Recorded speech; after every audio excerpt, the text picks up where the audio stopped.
ఒక పెద్ద అడవిలో చిన్న కాకి కిట్టు ఉండేది. అది చాలా జిజ్ఞాసగా ఉండేది. కాని కొంతమంది కాకులు దాని గురించి నవ్వుతూ ఉండేవారు. నువ్వు చాలా చిన్నవి. నువ్వు ఏదైనా గొప్ప పని చేయగలవా అని పెద్ద కాకులు చెప్పేవారు. కిట్టు ఆ మాటలను పట్టించుకోలేదు.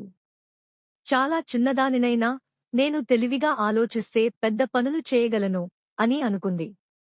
ఒకరోజు అడవిలో ఒక విపత్కరమైన ఎండ వచ్చింది.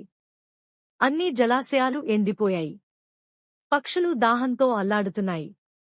పెద్ద కాకులు బీదగొలిపాయి. ఇప్పుడు ఏమి చేయాలి? నీళ్లు ఎక్కడ దొరకాలి? కిట్టు గమనించింది. దూరంలో ఒక పాతకుండ ఉంది. అందులో కొద్దిగా నీరు ఉంది. కాని అందులో తల దూర్చి నీళ్లు త్రాగలేకపోతున్నారు.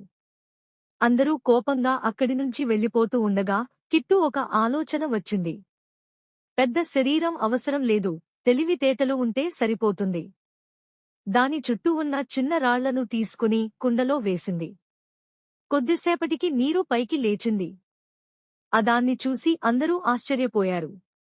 అవును, ఈ చిన్న కాకి నిజంగా తెలివైనది అని అందరూ చెప్పుకున్నారు.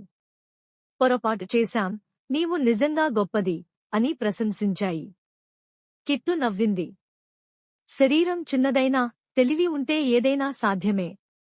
కథ నీతి: బలం కాదు, తెలివితేటలే నిజమైన శక్తి.